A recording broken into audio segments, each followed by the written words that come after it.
Hi, Jonna. So we're actually going to start in the master bedroom just because this is where I happened to be.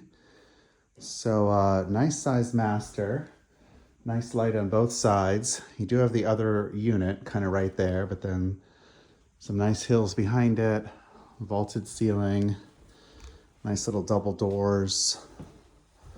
Got an additional bedroom upstairs. Another additional bedroom upstairs, so that's 3 bedrooms upstairs, 1 bath here.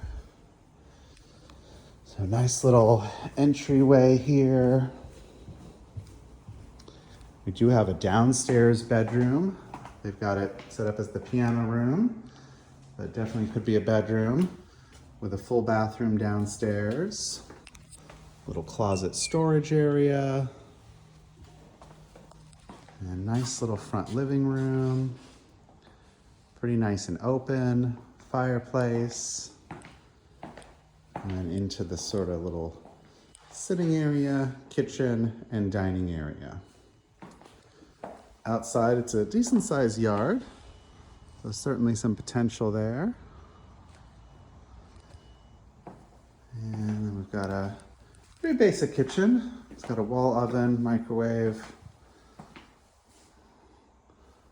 Definitely dated, some older tile, but it's nice and clean.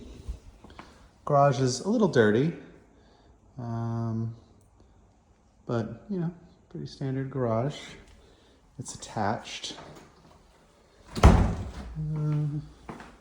That's pretty much it.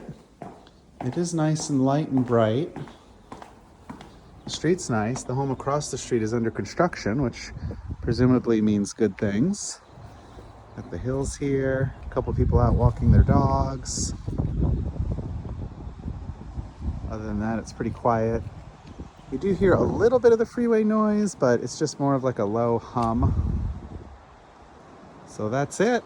All right, fingers crossed.